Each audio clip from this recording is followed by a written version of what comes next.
지난 주간 우리 교회 경사가 있었죠. 두 건의 결혼 예식이 있었습니다. 우리 고국에서 이재현 형제 또 안희설 자매가 결혼 예식을 거행했고요. 또 우리 플로리다에서는 김희범 지사님 또 우리 심성애 집사님 가정을 이루게 되었습니다. 두 가정 새롭게 시작이 되는데 하나님의 은총이 그 가정 위에 머물기를 기도합니다. 모든 결혼식에는 아무리 조촐해도 반드시 잔치가 따르게 마련이죠. 다음 주에는 믿음일속 온유 삼속에서 또 식사를 잘 준비한다고 하니까 기대가 큽니다. 자, 이렇게 잔치를 배설하는 그 측에서는 하객들에게 정성껏 음식을 준비해서 접대하는 것을 하나의 아름다운 풍속으로 여겨서 잘 준비하게 되는 것이죠. 그런데 전통적인 그 유대인의 그 혼인 예식을 보면 이 잔치가 일주일 혹은 2주일에 걸쳐서 진행이 된다고 하는 것입니다. 그러니까 결혼식이 마을 전체의 축제가 되는 것이죠. 주민 전체가 한 자리에 모여서 즐거워하고 우위를 다지는 그런 자리가 이 결혼 예식 후에 이 만찬이라고 하는 것입니다. 그 자리에 빠져서 안 되는 것이 하나 있는데 그게 포도주예요. 자, 포도주 얘기하면은 주당 되시는 분들은 참 기뻐하는데 이럴 때 이스라엘에서는 그 땅이 좋지 않아서 물이 많지 않죠. 그리고 또 포도 농사는 잘 됩니다. 그래서 포도주가 마치 음료수처럼 그렇게 사용하게 되죠. 특별히 잔치에 사용하는 포도주는 잘 준비돼서 그 잔치가 흥이 깨지지 않고 아주 그 풍성한 가운데 즐거운 교제가 되도록 하는데 중요한 매체가 되는 것입니다. 그 잔치집 주인은 어떤 음식보다 포도주를 넉넉히 준비해서 하객들을 대접하는 것에 각별히 신경을 쓰게 되는 거죠. 포도주가 떨어지면은 잔치의 흥이, 전체 분위기가 깨지는 것으로 여겨서 이 점을 늘 유념했던 것입니다. 오늘 본문에 보면은 가나라고 하는 지역에서 한 혼인 예식에 우리 주님께서 참여하셨는데 그때 그렇게 우려했던 일이 이제 벌어지고 만 것입니다. 이제 그 사건을 다루고 있는 이야기가 오늘 본문에 있습니다.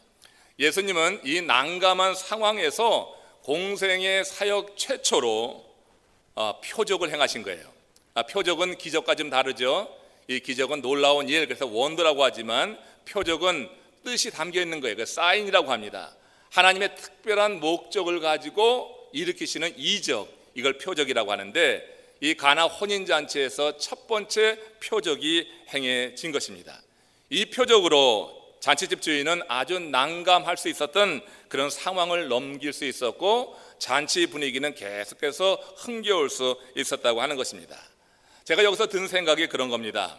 하나님은 우리 인생이 잔치집같이 늘 기쁨이 넘치는 삶이 되기를 원하신다고 하는 거예요. 여러분이 잔치집에 예수님이 가 있지 않았고 또 예수님께서 포도주가 떨어지는 상황 속에서 가만히 있지 않았다고 하는 것이 그런 의미가 좀 있는 것 같아요. 우리 인생을 잔치집같이 늘 기쁨이 충만한 흥이 있는 그런 삶으로 하나님께서는 되어지기를 원하시는 줄로 믿습니다. 우리가 주 안에서 기쁨을 누리고 있기만 해도 사실은 하나님의 일을 할 수 있는 것이 되기 때문에 더욱 그렇습니다. 여러분, 이게 무슨 말입니까? 여러분들이 주 안에서 구석 얻은 그런 기쁨을 가지고 그냥 기쁨을 누리고만 있어도 하나님의 일을 하는 거예요. 여러분들의 그런 삶이 많은 사람들에게 도전을 주고 은혜를 줘서 여러분들의 삶을 통하여서 한 영혼이 구원받는 일이 생길 수 있다고 하는 것입니다. 실례로 여러분, 철로 역정을 쓴 존 버년이 중생한 이야기가 그를 증거합니다. 버년이 어느 날 우연하게 할머니 몇 사람이 저 양지 곁에서 햇볕을 쬐면서 담소를 나누는 그런 장면을 목격하게 되었습니다. 그들 가까이 가서 그 이들이 나눈 이야기를 듣게 되는데 할머니들은 얼굴에 기쁨이 충만하고 가득 차서 하나님으로부터 받은 은혜에 대해서 서로 나누고 있었던 거예요. 그때 이 존 버년이 그 순간 이상하게 가슴이 뜨거워지는 경험을 했다고 했습니다. 마치 웨슬리 목사님이 올더스 게이트에 가셨을 때 그때 로마서 서문, 아주 밋밋한 로마서 서문을 누군가 일어나서 읽는 그 소리를 듣고 가슴이 뜨거워져서 우리 감리교회가 태동한 것처럼 할머니들이 양지에 모여서 하나님으로 받은 은혜를 나누면서 기뻐하는 그 모습을 볼 때 존 버년의 마음에 뜨거움이 임했다고 하는 거예요. 그는 그 자리에서 엎드려서 기도했습니다.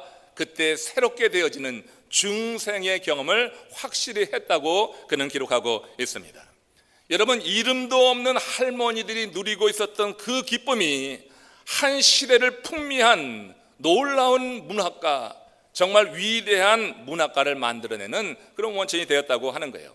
오늘 우리가 이렇게 내 인생이 잔치집같이 기쁨이 넘치게 될 때 그 자체가 하나님의 일을 하는 것이라고 생각한다고 하면, 여러분들에게 하나님이 심어주신 이 기쁨을 놓치지 않기 위해서 더욱더 힘써 주를 찾고 주 안에 가까이 머물러야 될 줄로 믿습니다.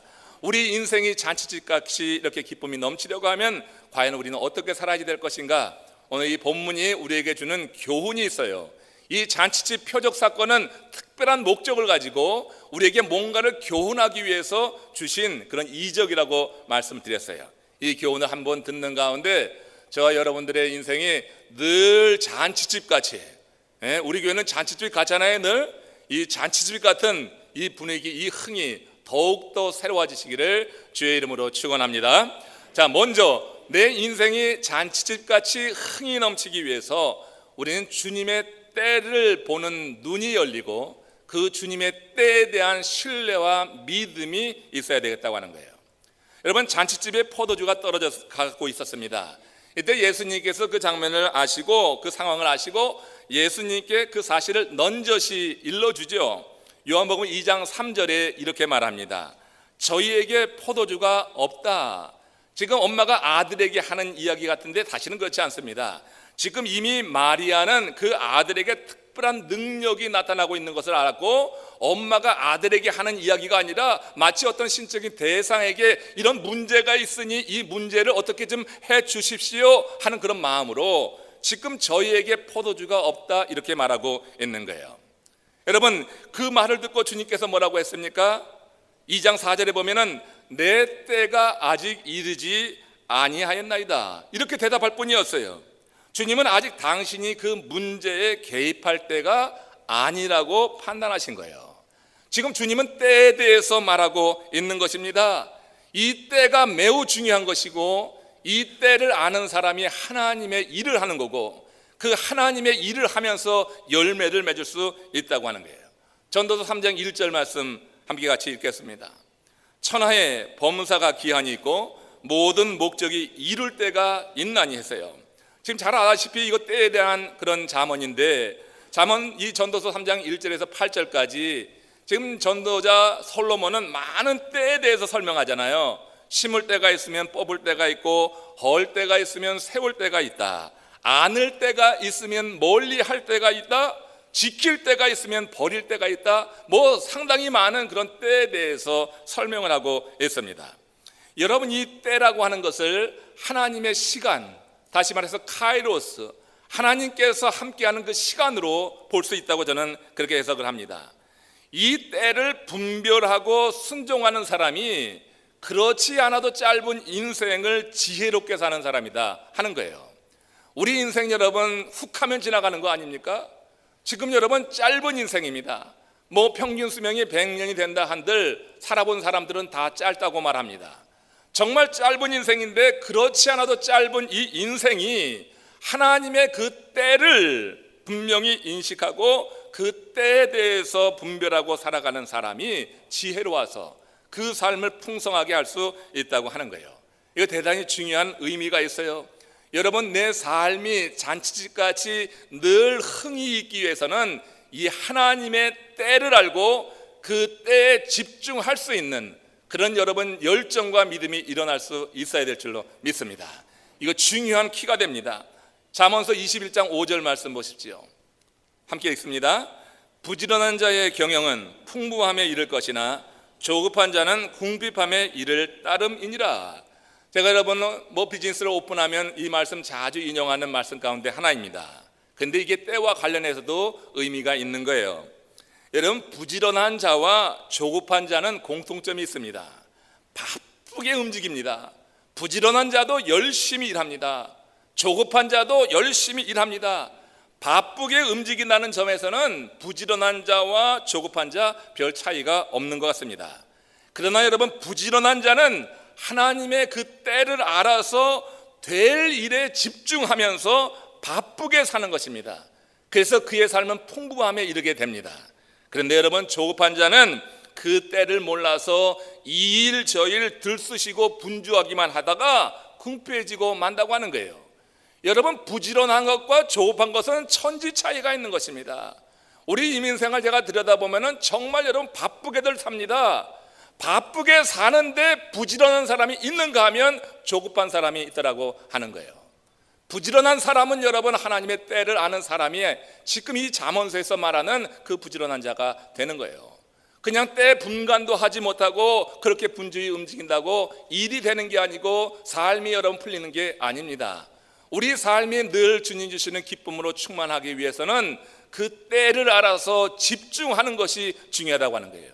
사역도 때가 있는 것입니다. 아무 때나 들이대면 되는 게 아닙니다. 때를 알아서 그 때를 짚고 함께 그 힘을 모아나가게 될 때 그때 일은 이루어지게 될 줄로 믿습니다. 우리 교회는 여러분 건축할 때입니다. 이루어지 될 때입니다. 누구도 이에 대해서 이견이 없습니다. 하나님의 뜻이 우리 가운데 있어서 함께 뜻을 이루어 나갈 수 있는 그런 계기가 될 수 있기를 원합니다. 아름다운 일에 그것이 특별히 하나님의 뜻에 맞는다고 하고 때에 맞는다고 하면 우리가 집중해 나갈 이유가 있다고 하는 것입니다. 이 때에 대한 인식이 우리의 삶의 질을 바꾸어 놓는다고 하는 것을 생각하면 여러분 좀 더 우리가 깊은 그런 관찰 속에서 내 삶에 일어나는 여러 사건들을 바라보아야 될 것이다. 분주하게 살지만 하나님의 때에 무지한 사람에게는 기쁨이 없습니다. 단지 분주하게만 살면, 단지 바쁘게만 살면은 그냥 죽겠다 이 말이 입에 달리는 거예요. 그 여름에는 어떻게 해요? 더워 죽겠다고 하는 거예요. 그냥 죽는 거예요. 여름을 즐기질 못하죠. 겨울에는 추워 죽겠는 거예요. 겨울을 즐기지 못하는 것입니다. 여러분, 우리의 삶이 그냥 단순히 바쁘고 분주하고 때를 알지 못하면은 그냥 사는 자체가 죽겠다 이 말이 입에 달려 있는 것이에요. 현재의 삶에 만족하지 못하고 뭐 다른 거 없나? 하나님의 때에 대해서 확실한 인식이 없으면 대개 사람들은 자꾸 두리번거리게 되는 겁니다. 그러다 좋은 기회 다 놓치고 그러다가 궁핍해지게 된단 말이에요. 그들의 푸념이 찬송가 486장 앞서절에 이렇게 노래합니다. 이 세상에 근심된 일이 많고 참 평안을 몰랐구나. 이게 여러분 때를 알지 못하고 바쁘게만 사는 사람들 그냥 이렇게 늘 말하고 살게 될 것입니다. 그러나 주 예수의 구원 안에서 은혜 안에서 때를 아는 사람에게는 소망이 있습니다. 그들에게는 기쁨이 있습니다. 그래서 이렇게 노래합니다. 내 주 예수 날 오라 부르시니 곧 평안히 쉬리로다. 주 예수의 구원의 은혜로다. 참 기쁘고 즐겁구나. 여러분, 우리의 심령이 잔치집 같기 위해서는 그 때를 알아야 돼요. 이 때에 우리가 집중하게 될 때 우리는 내 심령이 이렇게 기쁘고 즐겁구나, 그런 고백을 하면서 내게 지금 상황이 어려워도 좌절하지 않고 절망 가운데 주저하지 않고 상황이 어려운 것을 뚫고 나갈 수 있는 그 원천적인 힘이 주님의 은혜 안에서 우리에게 주어지는 줄로 믿습니다. 그래서 여러분, 그 때를 아는 것이 매우 중요한 것이고 내 인생을 잔치집같이 하는 것이다 하는 것입니다. 우리 주님은 절대로 우리가 겪는 문제를 불구경하듯이 하지 않으신다고 하는 믿음이 있는 것이 하나님의 때를 아는 사람이에요. 하나님의 때를 알고 하나님의 뜻을 알면은 하나님이 절대 내 문제를 강 건너 불구경하듯이 하지 않는다. 하나님께서 최선의 것으로 우리의 삶에 역사하실 것이다, 이런 믿음을 갖게 되는 거예요. 우리가 진실한 마음으로 간절한 마음으로 손을 내밀기만 하면 주님은 우리의 문제에 개입하심을 믿음으로 받으시기를 축원합니다. 그리고 일단 주께서 내 인생의 문제에 개입하시면 그 다음에는 걱정하지 마십시오. 그 다음에도 걱정하니까 또다시 도루묵이 되는 거예요. 한마디로 정말 내 인생의 문제를 주님께 맡기고 주께서 내 문제에 개입하셨다고 하는 것은 기도하는 사람은 느낄 수가 있습니다. 기도하면서 어떤 사인들이 있습니다. 하나님께서 내 문제에 개입하시는구나, 함께 하시는구나 알면은 그냥 맡기면 되는 것입니다. 그러면 하나님께서 가장 선한 일로서 내 인생의 문제를 처리해 주셔서 우리로 하여금 한숨 나는 그 현실을 변하게 하셔서 다시 한번 기쁨과 흥이 있는 삶이 되도록 우리에게 역사하실 줄로 믿습니다. 공생의 사역 중에서 예수님이 각별히 사랑하신 사람이 있습니다. 마리아, 마르다 자매, 그리고 그 오라비 나사로였습니다. 근데 이 나사로가 큰 병에 걸려서 죽을 지경이 된 적이 있었어요. 마르다, 마리아가 사람을 보내서 그 사실을 알렸죠. 그런데 예수님께서 나사로가 그렇게 위독하다는 소식을 듣고서도 아주 이상한 의외의 행동을 보이시는 거예요. 이 병은 죽을 병이 아니다, 하나님의 영광을 위함이다, 이렇게 말씀하시고서는 총각을 다투는 그 위태로운 긴박한 상황에서 이틀이나 더 머물다가 그러다가 그들에게 가셨어요. 예수님은 아무 관계도 없는 사람들이 나와서 나를 불쌍히 여겨 주소서, 나를 치유하여 주소서 하면은 즉각해서 손을 얹든지 말씀으로든지 그들을 치유해 주셨어요. 근데 여러분, 이 특별한 관계에 있어서 그 나사로의 죽음을 보고 눈물까지 흘리신 예수님인데, 그가 죽어간다고 하는 이 소식을 듣고도 외면한 듯한 그런 행동을 보이시는 의외의 모습을 보이시고 있는 겁니다. 결국 그렇게 시간이 흘렀고 나사로는 주님을 만나보지 못한 상태에서 죽고 말았어요. 여러분, 주님께서 자신이 지체함으로 나사로가 죽게 된다고 하는 사실을 알았을까요? 몰랐을까요? 알았습니다. 저는 그렇게 믿습니다. 당신이 지체하면 그 나사로는 죽을 것이라 하는 사실을 아셨어요. 아셨음에도 지체한 거예요. 거기에 특별한 목적이 있다고 하는 것이고, 그래서 나사로를 살리신 그 이적 사건도 표적으로 볼 수 있는 것입니다. 그렇다면 우리 주님께서 왜 그렇게 사랑하던 나사로가 죽어간다는데 시간을 낭비하고 있는 것일까? 저는 낭비가 아니라 그것은 하나님의 때를 위해서 준비하고 있는 것이다, 이렇게 보는 겁니다. 시간 낭비가 아니라 하나님 아버지의 뜻을 따라서 자신이 나설 때를 준비하고 있었다고 하는 거예요. 여러분 보세요. 주님은 어떤 병도 치유할 능력이 있으신 분이었어요. 그러니 빨리 가서 그를 일으켜 세울 수 있습니다. 그러므로 인간적인 면에서 보면은 그런 상황에서는 기다리는 것보다는 가는 것이 훨씬 쉬운 거예요. 내가 할 수 있는데 여러분들이 누군가를 정말 위급에 빠져 있는 사람을 도울 수 있고 그 사람에 대해서 지극한 사랑을 갖고 있다고 하면 빨리 가는 게 여러분들이 행할 수 있는 것이고, 그게 쉬운 일이지, 내게 할 수 있는 능력이 있고 내가 사랑하는 사람이 위험에 처해 있는데 가만히 머물고 있는 것이 쉬운 겁니까? 가는 것이 쉬운 겁니다. 근데 주님은 가는 쉬운 것을 택하지 않고 머물러 있는 어려운 일을 택했다는 말입니다. 그러므로 여러분, 이런 상황은 특별한 의미가 있는 거예요. 주님은 당신의 감정을 따른 것이 아니라 하나님의 뜻을 따라 머무는 선택을 했다고 하는 거예요. 여러분, 감정적으로 행하면은 우리가 여러분 이 일 저 일 많이 할 수 있습니다. 그러나 하나님의 뜻을 찾으면은 우리는 일을 골라 하게 돼 있는 거예요. 하나님이 기뻐하시는 일을 하게 돼 있는 거예요. 우리 하나님이 원하신 것이 무엇입니까? 죽어가는 나사로를 고치는 게 하나님이 원하신 게 아니에요. 죽은 나사로를 살리는 게 하나님이 원하신 뜻인 줄로 믿습니다. 우리 주님은 그것을 인식한 거예요. 하나님의 뜻을 인식한 거예요.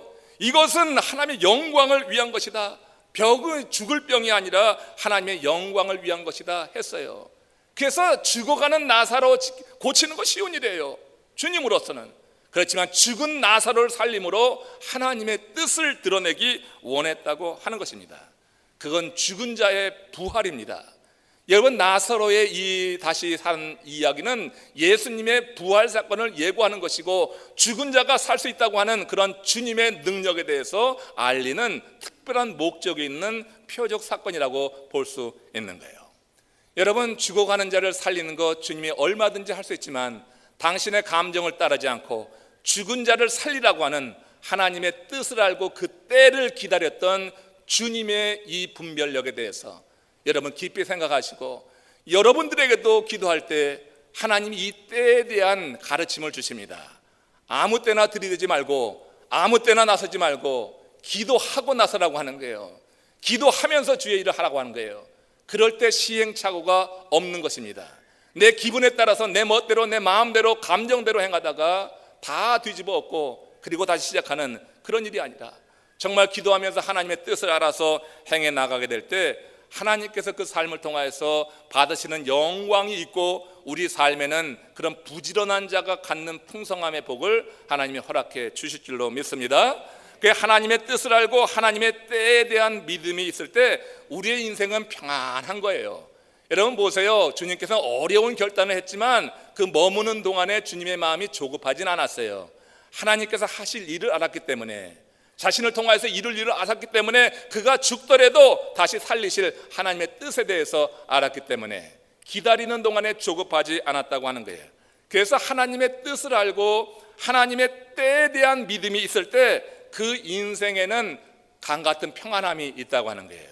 우리가 불렀던 찬양처럼 그 평안한 은혜를 하나님이 주시는 것입니다. 주께서 내 인생의 문제에 반드시 개입하셔서 선한 결과를 이루실 것이라고 하는 그 믿음 때문에 우리는 상황이 몰아치고 막 변해가도 내 심령, 내 영혼의 이 평안함 속에서 주께서 주시는 이 기쁨, 그 흥은 놓치지 않는 그런 신실한 삶을 살게 될 줄로 믿습니다. 여러분들의 삶이 잔치집같이 흥이 끊이지 않는 그런 삶이 되려고 하면, 그래서 무엇보다 하나님의 때에 대한 인식과 하나님의 뜻을 따르려고 하는 이 믿음이 있어야 되겠다. 두 번째가 바로 그겁니다. 인생이 항상 잔치집 같기 위해서 주님의 말씀대로만 행하면 됩니다. 주의 말씀대로만 행하면 되는데 이게 말처럼 쉽지는 않은 거예요. 그러나 정말 내 인생이 잔치집 같게 되기 원한다 하면 주의 말씀대로 행해야 되는 것입니다. 주께서 내 때가 아니라고 했을 때 마리아가 불쾌했습니까? 아니면 포기했습니까? 그 엄마 마리아가 불쾌하지도 않고 포기하지도 않았어요. 그건 아들에게 한 말이 아니라 신적인 대상에게 한 말이에요, 이미. 그래서 내 때가 아니라고 했을 때 마리아는 자신의 조급함을 생각했지 불쾌하지 않았어요. 잠시 뒤로 물러났어요. 근데 물러나서 가만히 있지 않았고 물러나서 그 하인들을 준비시켰어요. 우리 주님께서 선한 일을 하실 거다, 주님께서 정말 귀한 일을 하실 거다 하는 믿음이 마리아에게 있었던 거예요. 그래서 하인들에게 이렇게 준비시켰어요. 예수께서 무슨 말씀을 하시든 그대로 행하라, 이 말 한마디 했어요. 여러분, 이게 답입니다. 우리 인생이 항상 잔치집같이 되기 위해서는, 그리고 기쁨이 넘치기 위해서는 주께서 하시는 말씀대로만 하면 되는 거예요. 가나 혼인잔치에 흥이 깨지지 않은 것은 하인들이 주께서 말씀하신 그대로 했기 때문이에요. 그대로 행하게 될 때 가나 혼인잔치집에 흥이 깨지지 않았어요. 웃음이 사라지지 않았어요. 저는 거의 길치입니다. 길치가 뭔지는 아시죠? 전 늘 다니던 길도요, 아주 자주 실수할 때가 있어요. 특별히 갈래길이 나오면은 가다가 늘 멈칫해요. 이상해요. 저도 늘 멈칫해갖고 옆에 있는 앉아있는 사람한테 치도곤일 맞아요, 매번. 왜 그러냐고, 또 왜 그러냐고. 이 갈래길만 나오면 아주 그냥 당황합니다. 그러다가 헛길로 들어서기도 할 때가 많이 있어요. 돌아오는 일이 아주 그냥 저는 많아요. 이런 저에게 여러분, 내비게이션, 그건 구세주 같은 발명품인 거예요. 내비게이션을 처음 사용했을 때 그 감격, 감동은 이루 말할 수가 없었어요. 초행길도 그 내비게이션을 누르기만 하면 따라가다 보면은 그냥 정확하게 목적지에 데려다 주니까 이건 참 신기한 일이었어요. 다른 길로 진입해도 걱정할 것이 없었어요. 기계가 알아서 길을 또 찾아서 바로 인도하니까 그냥 내비게이션의 그 안내만 받으면 됐던 것입니다. 여러분, 사람들은 인생길을 가면서 길을 잃고 방황할 때가 많고 막다른 골목에 들어가 두려워할 때가 있습니다. 왜요? 인생은 누구도 가보지 않은 길입니다.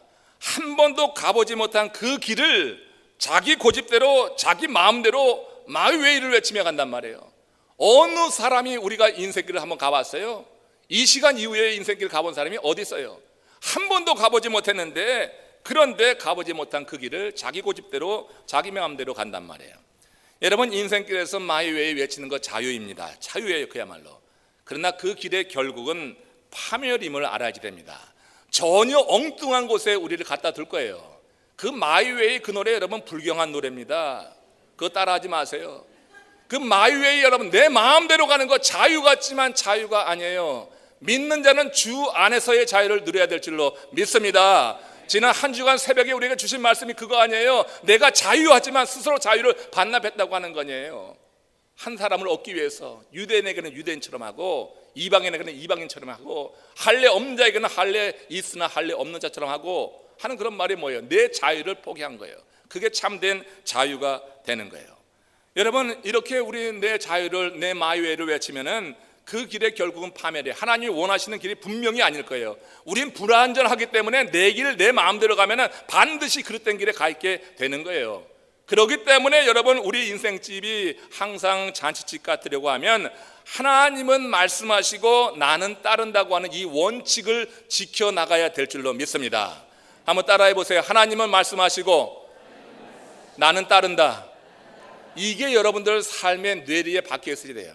하나님은 말씀하시고 나는 따른다가 돼야지 내 마음대로, 내 자랑대로, 내 경험대로 행한다, 이러다가는 전혀 엉뚱한 그런 결과를 맛보게 될 거예요. 사무엘이 여러분 이렇게 하나님은 말씀하시고 따르는 삶을 살지 않았어요? 사무엘상 3장 10절에 보십시오. 뭐라고 했습니까?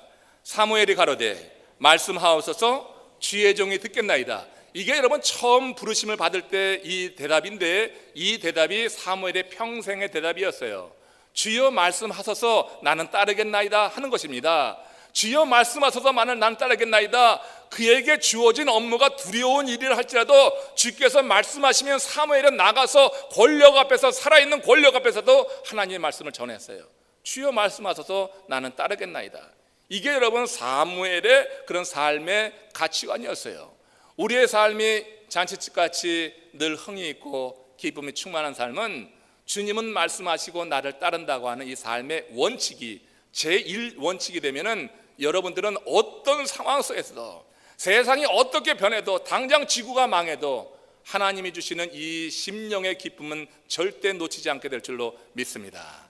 흥이 있는 거예요. 사람이 그 삶이 충만한 그런 믿음이 있다고 하는 거예요.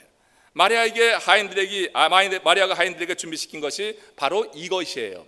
하인들에게 준비시킨 것은 주께서 말씀하시면 그대로 행하라고 하는 이거 하나 준비시킨 거예요. 하는 거 없어요. 그래서 그 준비시킨 대로 그대로 행할 때 잔치집에 그 흥이 깨지지 않았다고 하는 거죠. 여러분, 마리아는 주님께서 무슨 말을 할지 사실은 몰랐어요. 그렇잖아요.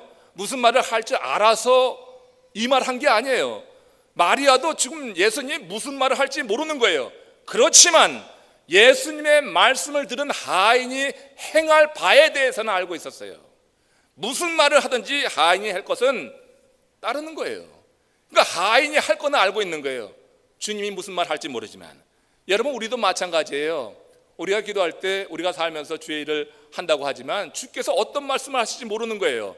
기도할 때 전혀 뜻밖의 그런 도전을 주시기도 하잖아요. 그런 도전에 부닥쳐서 우리 고동원 선교사님 네 분은 아마 평양으로 가셨을 거예요. 평양에서 오신 분 만나니까 좀 이상하더라고. 근데 아무튼 평양으로 가셨을 거예요. 여러분, 우리의 도전이라고 하는 게 내가 원하지 않고 뜻하지 않은 그와 같은 부르심에 대해서 내가 할 것은 뭐냐면 따르겠나이다 이거예요. 주여 말씀하셔서 내가 행하겠나이다. 이 자세가 우리의 인생을 행복하게 하는 거예요. 그 말씀을 따라갈 때 다른 건 몰라도 그 심령의 그 기쁨과 흥은 주님께서 유지케 하실 줄로 믿습니다. 자, 주님께서 하인들에게 명령하셨어요. 그렇게 하인들을 준비시키는 사이에 잔치상의 포도주까지 다 떨어졌어요. 그 항아리에 포도주만 떨어진 게 아니라 잔치상에 있었던 거 있잖아요. 잔에 있던 것도 있잖아요. 이런 게 다 떨어지고 말았어요. 이제 하나도 없는 거예요. 큰일 났어요. 잔치가 파산될 판이에요. 그때 우리 주님은 나설 대로 보신 거예요. 그래서 하인들을 불러서 말합니다. 항아리에 물을 채우라. 그 당시에 그 결례에 따라서 여러분 6개의 항아리가 있었잖아요. 한 항아리에 30갤론이 들어갑니다. 6개니까 180갤론의 그 항아리에 물이 담겨지는 거예요. 아구까지 채웠어요. 이 물이 어떤 용도로 사용되냐면 그 하인들이 그 집에 찾아오는 손님들 발을 씻겨주는 거예요. 이스라엘 사람들은 샌들을 신고 다녔으니까 발이 더럽단 말이에요. 그래서 집을 찾아오면 그 발을 씻기는 그런 물이었어요. 그 물의 용도란 말이에요. 주께서 말씀하실 때 항아리 아구까지 채우는 거, 여러분 어떤 사람은 아구까지 채웠다고 해서 굉장히 또 강조하는데 실제로 아구까지 채우는 거 어려운 일이 아니에요. 늘 해오던 일이에요. 늘 해오던 일을 명령받았을 때는 그거 행하는 거 저항이 없어요. 그냥 하면 되는 거예요. 힘만 있으면 되는 거예요. 우물에서 물찌개 갔다가 떠다가 채우는 것은 그냥 고민 없어요. 행할 수 있어요. 그러나 여러분 그 다음의 명령은 이건 좀 사정이 다른 거예요. 뭐라고 했어요? 2장 8절에 보면은 이제 떠서 연회장에 갖다 주라. 그 물은 연회장에 갖다 줄 물이 아니에요. 그 물은 떠서 선인들의 발을 씻겨주는 물인데, 그 물을 떠서 연회장에 갖다 주라고 하는 것은, 이거는 여러분 지키기가 어려운 거예요. 물 떠서 항아리 채우는 것은 저항 없이 할 수 있지만, 고민 없이 할 수 있지만, 물을 떠서 연회장에게 갖다 주는 것은, 이건 여러분 말씀하셔서 내가 그대로 따르겠다고 하는 준비된 자세가 없으면 행할 수 없는 거예요. 단순히 힘이 있다고 따를 수 있는 그런 성질의 것이 아니라고 하는 것입니다. 하인들의 입장에 생각해 보면 그건 아주 난처한 그런 명령이 아닐 수가 없어요. 포도주를 찾는 연회장에게 항아리에 물을 떠나르는 것은 절대 자연스러운 일이 아니라고요. 절대로 자연스러운 일이 아니에요. 괜히 떠다 주고서는 정말 흠칫 매만 맞을 수 있는 그런 일로 염려스러운 일이었다고 하는 거예요. 우리가 그렇게 생각을 해볼 수도 있어요. 하인들이 물을 뜰 때 이미 그 물은 포도주로 변했을 것이다. 냄새를 맡고 색깔을 보고 그리고 떠다 주지 않았을까? 근데 그렇지 않다고 하는 겁니다. 절대 그렇지 않았을 것입니다. 그 항아리 속의 물은 그냥 물이었어요. 그냥 물이었습니다. 물이 포도주로 변하는 그 사건은 그 하인들이 말씀하신 대로 물을 떠서 연회장에게 갖다 주는 그 순간에 변화된 것이라고 저는 믿습니다. 여러분들은 어떤지 몰라요. 저는 그렇게 믿으니까 함께 믿으시기를 축원합니다. 왜 이런 이야기를 하냐면은 10명의 나환자에게 예수님께서 네 몸을 제사장에게 가서 보이라 했을 때, 그 명령을 받은 나환자들이 그 명령을 받은 동시에 자기 몸에 이것이 난 것을 보고 간 게 아니란 말이에요. 여러분, 그 몸에 그대로 흔적이 있었어요.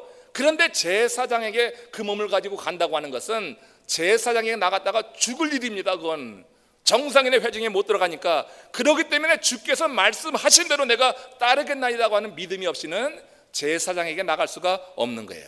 그 믿음을 보고 중간에 이 몸이 치유되었고, 그들은 사람들의 정상 무리의 회중에 들어갈 수 있었다는 거예요.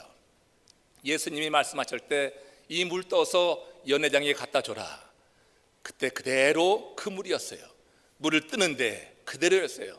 갖다 줘서 연회장에 넘기는 그 순간에 이 물이 변화를 이룬 줄로 믿습니다. 이건 여러분 이성적으로 설명이 되지 않으니까 자꾸 따지지 말고 그냥 믿음으로 한번 받으시기 바랍니다. 어떻게 이걸 설명을 하겠어요? 하나님이 하신 일인 줄로 믿습니다. 아무튼 그들의 순종, 주님은 말씀하시고 그럼 그대로 행하라 하는 그 당부를 듣고 이 하인들이 그대로 행한 거예요. 염려하지 않고 그 다음에 일에 대해서 맡기고 행할 때 그런 놀라운 표적을 그들이 볼 수 있었다고 하는 것입니다. 결국 하인들의 순종이 잔치집의 흥겨움이 사라지지 않게 한 매우 중요한 요인이었어요.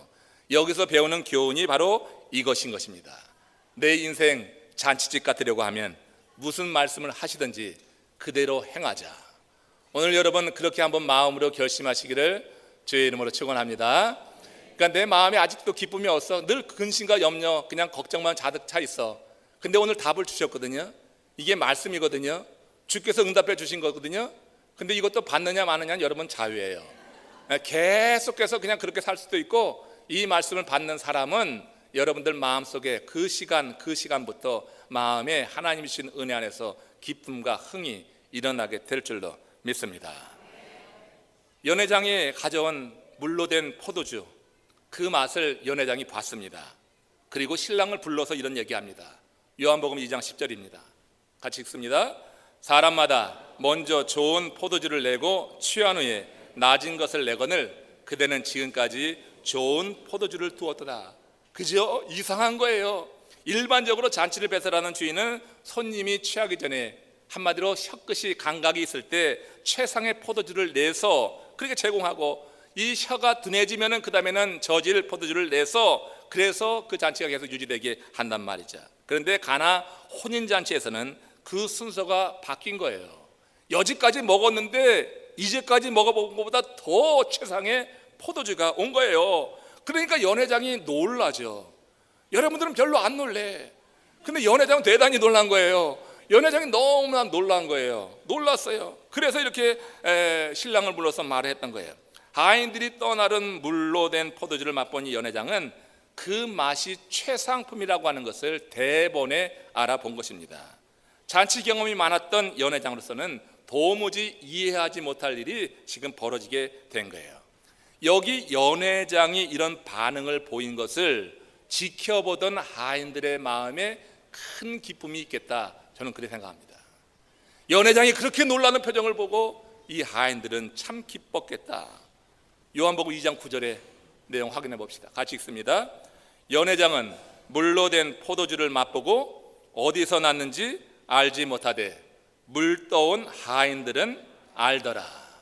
여러분, 이것은 이 사실, 이건 그들만 아는 기쁨이에요. 하인들만 아는 기쁨이에요. 하인들이 이 비밀을 온전히 지금 소유하고 있는 거예요. 그들이 알고 있는 이 사실을 연회장에게 말하면 연회장이 믿을까요?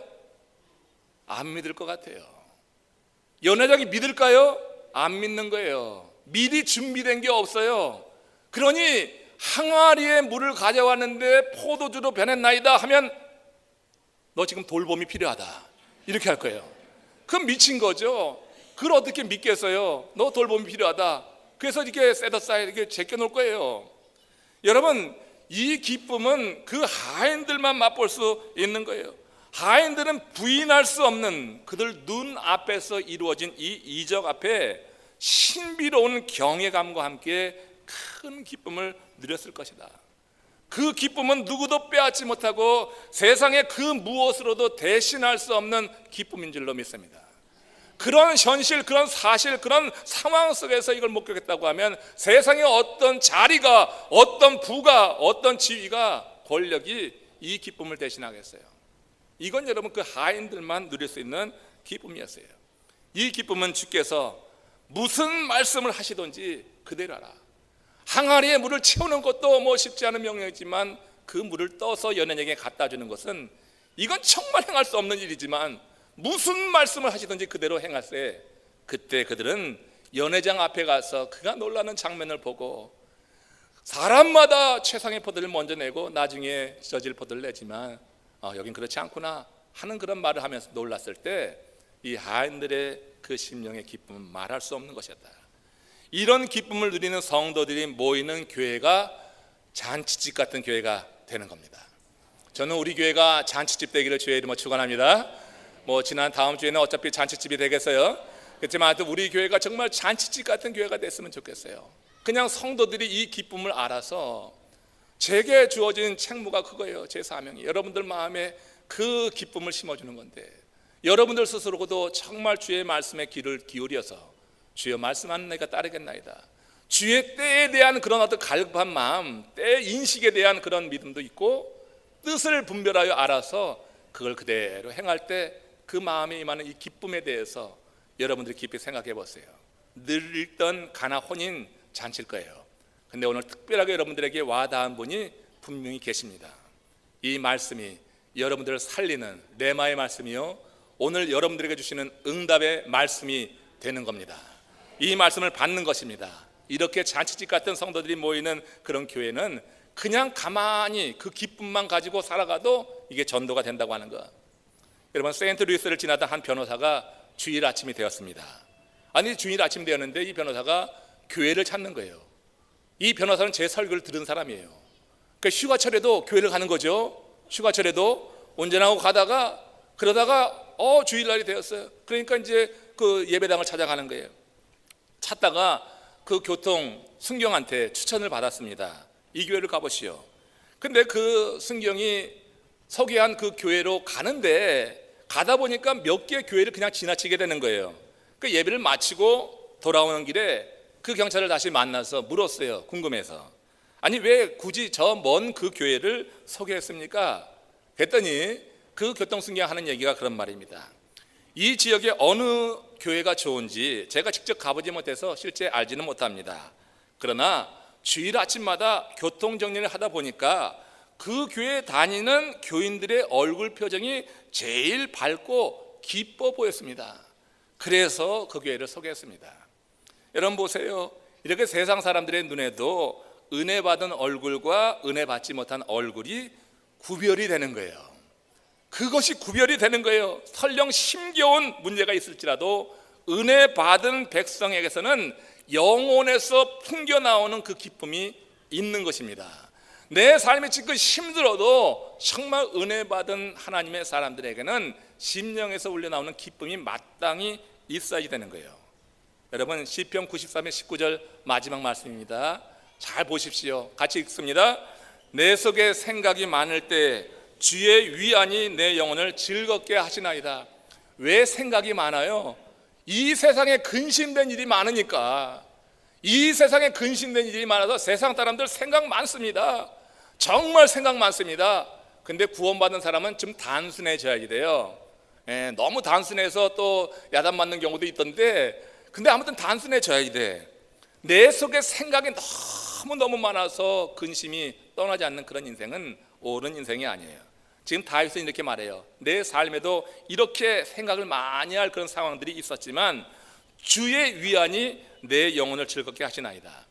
하나님이 당신의 말씀에 따라 사는 자를 위해 싸우시고 그 영혼을 즐겁게 하신다고 하는 그런 뜻이 되는 것입니다.